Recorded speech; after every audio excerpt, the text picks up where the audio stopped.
Advance 2026 का paper, ठीक है। तो जिसमें हम लोग पेपर 1 ही सॉल्व कर रहे हैं, जिसमें हम लोग पहुंच चुके हैं क्वेश्चन नंबर 3 की तरफ। तो क्वेश्चन नंबर 3 को मैं पहले पढ़ लेता हूं, फिर आराम से इसका सॉल्यूशन बनाएंगे और ये भी देखेंगे कि कितना सिंपल से सिंपल इसको बनाया जा सकता है, ठीक है। तो सबसे पहले मैं क्वेश्चन पढ़ देता हूं। Question is a solid cylinder of radius r rolls without slipping with center of mass speed v naught is equal to square root of gr over 3 on a horizontal surface with a vertical edge as shown in figure, जैसा figure में दे रखा है। Here g is acceleration due to gravity at the moment when the cylinder loses contact with the surface due to rotation around the corner, the speed of its center of mass is, ठीक है। तो ये था आपका सवाल। Question में draw कर देता हूं फटाफट। तो देखो जरा, ये है हॉरिजॉन्टल सरफेस, कुछ ऐसा।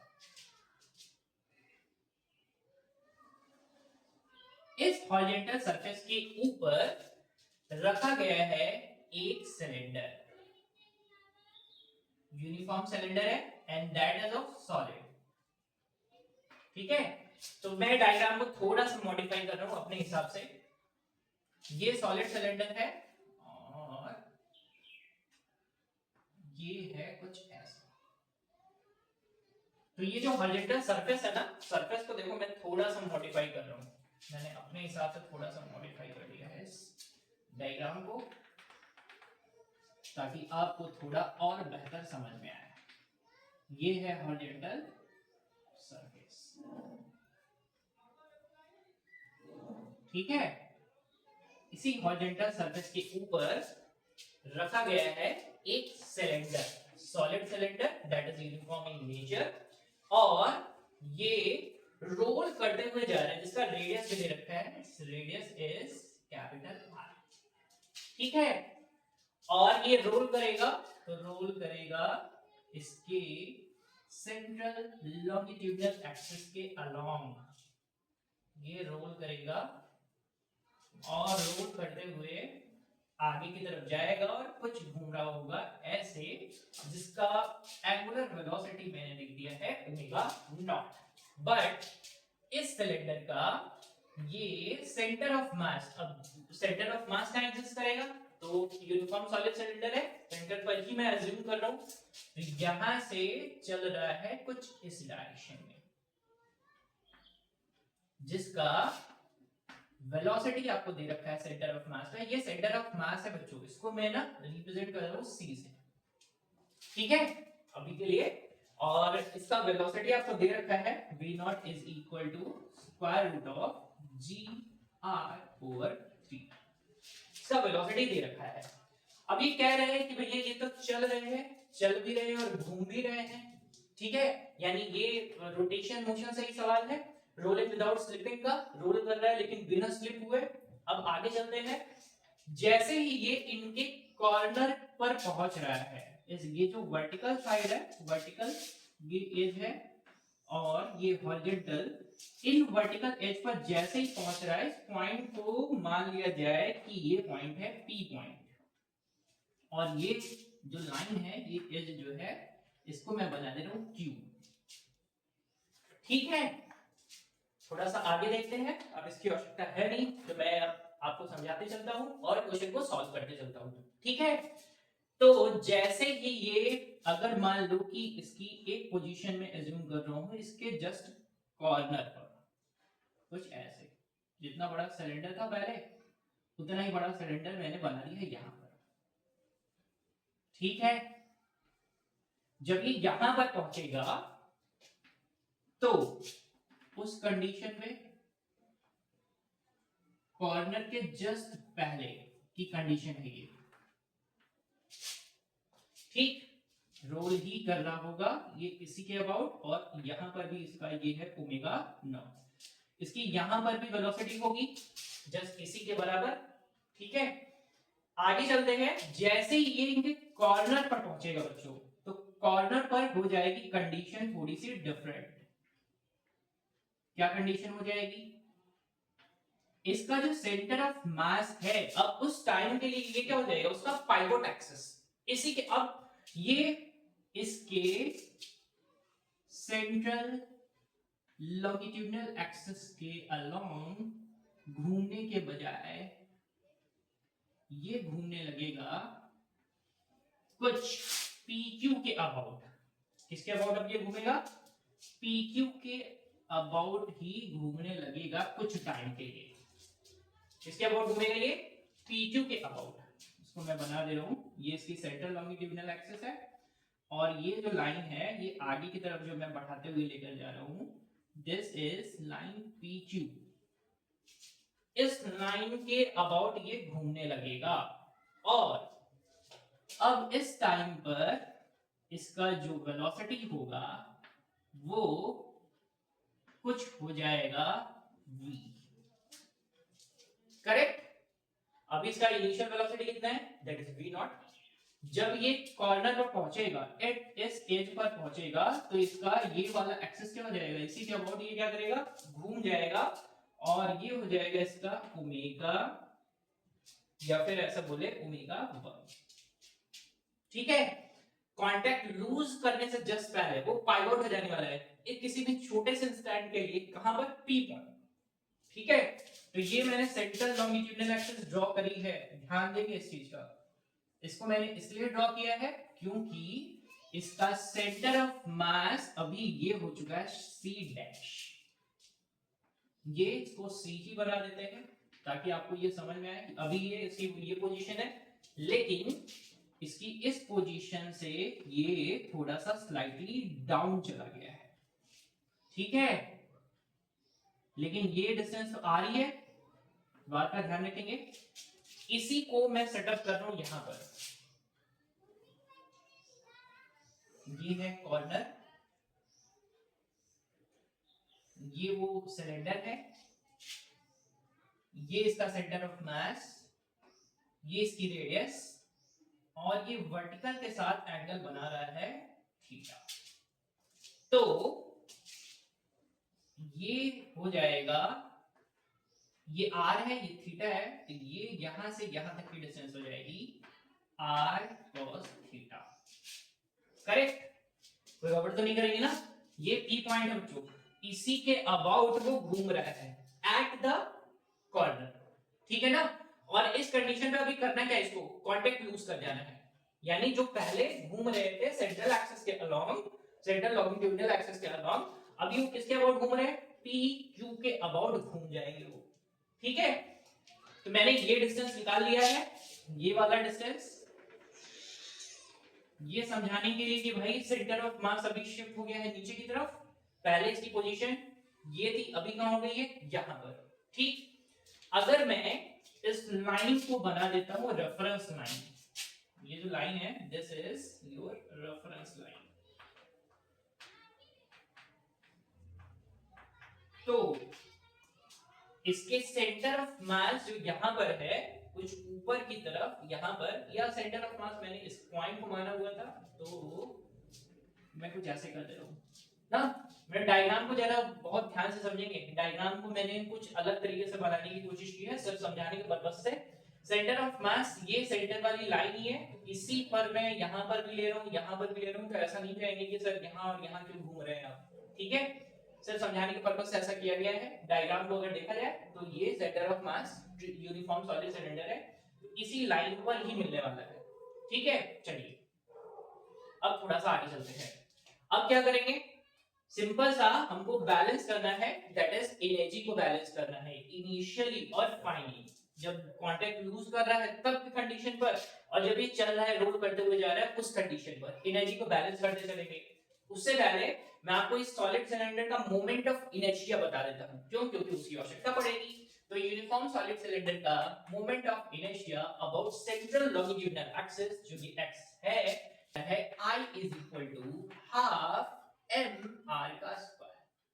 Correct? Mass of cylinder that is uniform है, जिसका मास मैंने एज्यूम कर लिया है क्योंकि इस क्वेश्चन में दिया नहीं था, तो मास एज्यूम कर लिया, दैट इज करेक्ट। अभी क्या करेंगे? अभी सिंपल सा सबसे पहले निकालेंगे काइनेटिक एनर्जी ऑफ ट्रांसलेशन। अच्छे तरीके से पता है क्या होता है बच्चों? हाफ mv का स्क्वायर। v की जगह पर कितना है? v not. अगर काइनेटिक एनर्जी ऑफ रोटेशन बात करी जाए तो क्या लिखते हैं, हाफ आई ओमेगा का स्क्वायर। ओमेगा की जगह पर क्या है, ओमेगा नॉट। वी नॉट को कैसे निकालेंगे, तो वो निकालेंगे that is r omega not से, करेक्ट। तो ओमेगा नॉट की जगह पर रख सकते हैं that is v not over r. Setup कर देते हैं, दोनों एनर्जी को ऐड कर देते हैं, यानी काइनेटिक एनर्जी टोटल हो जाएगी that is kinetic energy of translation plus kinetic energy of rotation that is equal to half m v not का square plus half into i की जगह पर हाफ m r का square into that is omega का square, तो v not का square upon r square cancel हो जाएगा, ये हो जाएगा 1/4, ये हो जाएगा 1/2, तो मिल जाएगा आपको 3/4 m v नॉट का square that is total kinetic energy, जब ये चल भी रहा होगा और घूम भी रहा होगा, यानी ट्रांसलेशन प्लस रोटेशन। ठीक है, अब क्या करें, ये तो काइनेटिक एनर्जी आ गई। अगर मैं पोटेंशियल एनर्जी की भी बात कर लेता हूं, तो पोटेंशियल एनर्जी कितना होगा, देखो जरा, सेंटर ऑफ मास ये रहा, दैट इज किधर की तरफ, mg ये कितनी डिस्टेंस है रेफरेंस से, दैट इज r, तो क्या हो जाएगा, that is mg into r। अगर टोटल इनिशियल एनर्जी आपसे पूछ लिया जाए तो आप क्या बताएंगे, total initial energy is equal to sum of kinetic energy plus potential energy, यानी 3/4 m v नॉट का square plus mg into r। अब देखो जरा, v नॉट का वैल्यू ऑलरेडी गिवन है, तो उसका क्या कर देते हैं, स्क्वायर करेंगे, तो ये हो जाएगा, यहाँ पर रख देते हैं, तो 3/4 ये हो जाएगा m v नॉट के स्क्वायर की जगह पर रखते हैं g r over 3 and 3 gets cancel out plus mg into r। ठीक है, तो यहाँ से कितना हो जाएगा, so 1/4 and that becomes total initial energy is equal to 5/4 mg r। ये चीज इतना समझ में आ रहा है, टोटल इनिशियल एनर्जी हमने फाइंड कर लिया है। डायग्राम पर थोड़ा सा ध्यान देंगे, हाँ, अदरवाइज सिंपल वाला डायग्राम भी बना लेंगे, ये सिंपल सिंपलीफाई ही करने के लिए मैंने ऐसा किया है। अब क्या करेंगे, हम निकालते हैं जरा फाइनल स्टेज पर, जब ये इसके अबाउट पाइवोट हो जाएगा, तब देखो शिफ्ट किसका होगा, सेंटर ऑफ मास अगर शिफ्ट हुआ है तो मोमेंट ऑफ इनर्शिया क्या हो जाएगा, चेंज। और मोमेंट ऑफ इनर्शिया को डिफाइन करेंगे इससे पैरेलल एक्सिस थ्योरम से, that is central longitudinal axis के अलाउंग कितना है, वो है हाफ mr का स्क्वायर, और प्लस क्या करते हैं हम लोग, दैट इज कितने डिस्टेंस पर है, r पर, उसी का क्या कर देंगे, स्क्वायर, दोनों को ऐड करेंगे तो कितना आ जाएगा, 3/2 mr का स्क्वायर, ये हो जाएगा p के अबाउट मोमेंट ऑफ इनर्शिया। कैसे निकाला है, पैरेलल एक्सिस थ्योरम से। ठीक है, सेंट्रल लॉन्गिट्यूडिनल एक्सिस के अलाउंग निकालते पता रहता है, तो क्या करते हैं, कितने डिस्टेंस पर निकालना है, r डिस्टेंस पर निकालना है, तो क्या करेंगे, mr का स्क्वायर ऐड कर देते हैं, या mv का स्क्वायर ऐड कर देते हैं। ठीक है, तो ये आ चुका है मोमेंट ऑफ इनर्शिया। अब देखो यहाँ पर ये सिर्फ और सिर्फ घूम रहा है, यानी प्योर रोटेशन हो रहा है, ठीक है ना, वहां पर किसी तरीके का ट्रांसलेशन नहीं हो रहा है, तो प्योर रोटेशन के लिए हमको सिर्फ पता करना है क्या, that is kinetic energy of rotation. ठीक है, तो निकाल लेते हैं, finally kinetic energy of rotation निकाला जाएगा कैसे, हाफ आई ओमेगा स्क्वायर। फिर से सेम सिनेरियो, आई की जगह पर आई पी है, रख देते हैं, हाफ आई पी की जगह पर रखेंगे 3/2 एम आर का स्क्वायर इनटू ओमेगा की जगह पर कितना रखते हैं बच्चों, तो ओमेगा के लिए हम लोग कैसे डिसाइड करेंगे, तो हमको पता है v is equal to r omega, तो यहाँ पे r की जगह पर क्या है, कैपिटल R, रख देते हैं, तो क्या हो जाएगा, that is omega is equal to v over r, ठीक है, तो उसका क्या कर देंगे, square, r square gets cancelled, तो मिल जाएगा कितना, दैट इज mv का स्क्वायर, तो हो जाएगा यहाँ से 3/4 mv का square is equal to kinetic energy of rotation finally, यानी फाइनल कंडीशन में। और इस कंडीशन पे अगर हम निकालना चाहें दैट इज पोटेंशियल एनर्जी, तो बताओ बच्चों कितना हो जाएगा, तो पता करो ना, ये डिस्टेंस रेफरेंस लाइन से कितनी हाइट पर है, that is r cos theta, तो क्या करेंगे, दैट इज mg, और कितने डिस्टेंस पर, r cos थीटा, कितनी हाइट पर है, r cos थीटा, तो ये हो जाएगा हमारे पास अब फाइनल टोटल एनर्जी निकाल लेते हैं। ये इनिशियल एनर्जी है, टोटल फाइनल एनर्जी कैसे हो जाएगा? Total final energy is equal to 3/4 mv का square plus mgr cos of theta. ये हो गई टोटल फाइनल एनर्जी और ये है total initial energy. Energy conservation principle क्या कहता है? Energy can neither be created nor be destroyed. तो क्या करेंगे, दोनों को इक्वेट कर देंगे। हमको चाहिए क्या? हमको निकालना है वो वेलोसिटी जिससे वो क्या करे, इसका कांटेक्ट लूज कर जाए, यानी ये जो हॉरिजॉन्टल सरफेस है ना, इससे वो बाहर चला जाए। ठीक है, तो अभी कैसे निकाला जाए? तो सिंपल सा फोर्स बैलेंस करते हैं। फोर्स कैसे कैसे बैलेंस करेंगे, देखो जरा। ये जितना ये कांटेक्ट है ना, कांटेक्ट ये वाली लाइन है PQ, इसी के से ऊपर की तरफ, यानी ये अगर कॉर्नर है तो नॉर्मल फोर्स किधर एक्ट करेगा बच्चों? इस डायरेक्शन में, किधर की तरफ? इधर की तरफ। ये नॉर्मल, करेक्ट। क्या हो क्या रहा है? ये घूम रहा है, तो घूमने वाली एनर्जी किसकी वजह से घूमेगा? That is mv² upon r से। यही तो फोर्स घुमाएगा। कौन सा घुमाएगा? mv² upon r, that is centripetal force. ठीक है, तो बैलेंस कौन कर रहा है? इसका ये वाला अगर थीटा वर्टिकल के साथ एंगल बना रहे हैं तो ये भी कितना? थीटा। इसका ये वाला कंपोनेंट mg कोसाइन थीटा या cos थीटा। ठीक है, देखो कांटेक्ट अगर लूज कर जाएगा तो कांटेक्ट फोर्स है कौन सा? नॉर्मल, तो वो कितना हो जाएगा? 0। ठीक, मैं एक बार इक्वेशन लिख देता हूं, फिर 0 करके उसको सॉल्व कर लेते हैं। तो क्या हो जाएगा? mg cos theta minus n is equal to what? That is mv² r, mv² upon r। ये हो जाने वाला है। अभी क्या करें? n का वैल्यू 0, r का क्या करेंगे? Cross multiply, this is mgr cos theta is equal to what? mv²। Correct ना? अभी देखो जरा, एनर्जी को बैलेंस कर लेते हैं and we have two equations, that is one is force equation and one is energy equation. ठीक है ना? इनको क्या करेंगे?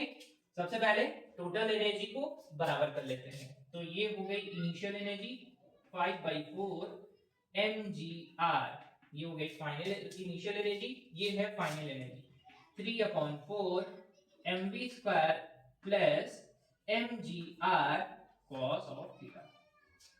ठीक, इस mgr cos थीटा को रिप्लेस कर देते हैं mv² से, कर देते हैं फटाफट। तो क्या हो जाएगा? 3/4 mv² plus mv² is equal to 5/4 mgr। बस बच्चों, ये इसी को सॉल्व करना है आपने। तो क्या हो जाएगा? आपका आंसर आ जाएगा। ये यहां से 4 और 3 मिलकर 7 mv² upon r upon 4 mv² upon 4। तो इसी को मैं लिख दे रहा हूं यहां पे। हाँ, मैं इसको हटा रहा हूं ताकि थोड़ा सा जगह बचा रहे। तो इसको मैं हटा दे रहा हूं यहां से। ठीक है, इसको मैं लिख रहा हूं यहां पर। तो हो जाएगा 5/4 mgr is equal to, that is 3/4 mv² plus mv²। इनको ऐड कर देंगे तो ये हो जाएगा 7/4 mv², ये हो जाएगा 5/4 mgr। जो कटने वाले उनको बचाते भी नहीं हम लोग, m से m भी कट जाएगा, यहाँ से v सॉल्व हो जाएगा और वो आ जाएगा 5gr/7। तो बच्चों, जब ये सॉलिड सिलेंडर कांटेक्ट लूज करेगा तो उसकी वेलोसिटी होगी दैट इज √5gr/7। ठीक है, तो मुझे लग रहा है कि ये डिस्कशन आपको अच्छे तरीके से समझ में आ रहा है कि वो वेलोसिटी क्या है, किस डायरेक्शन में है। ये भी मैंने मार्क कर दिया है। डायग्राम मैंने थोड़ा सा बेहतर बनाने की कोशिश करी है ताकि आपको ये समझ में आए कि भैया ये है सॉलिड सिलेंडर। ठीक है, और यही क्या कर रहा है? चल भी रहा है और घूम भी रहा है। चलते चलते कहां पर पहुंचेगा? पहले पहुंचेगा उसके कॉर्नर के जस्ट पहले, फिर कहां पर पहुंचने वाला है? उसके कॉर्नर पर। तो क्या हो जाएगा? पाइवोट एक्सिस उसकी क्या बन जाएगी? PQ बन जाएगी। इस PQ के अलावा क्या करेगा? वो घूम जाएगा। तो जिसके लिए क्या हो जाएगा? उसका मोमेंट ऑफ इनर्शिया चेंज आपको देखने को मिलेगा, क्योंकि मुझे उस एक्सिस के अबाउट निकालना है, ना कि सेंट्रल लॉन्गिट्यूडिनल एक्सिस का निकालना है। ठीक, फिर क्या करेंगे, सिंपल सा kinetic energy of translation, rotation दोनों को ऐड करेंगे, फिर निकालेंगे पोटेंशियल एनर्जी, ऐड करेंगे इनिशियल लेवल पर, फिर क्या करेंगे, फाइनल एनर्जी निकालेंगे, फाइनल एनर्जी ऑफ क्या क्या मिलेगी, सिर्फ और सिर्फ रोटेट करने वाली, तो rotation energy plus that is potential energy जो उस टाइम पर रहेगी, उसके बाद क्या करेंगे, दोनों को बैलेंस कर देंगे और फिर आपको वेलोसिटी मिल जाएगा। ठीक है बच्चों, तो मैंने बहुत सिंपलीफाई करने की कोशिश करी है और मैं उम्मीद करूंगा कि आपको ये डिस्कशन समझ में आया। ठीक है बच्चों, थैंक यू।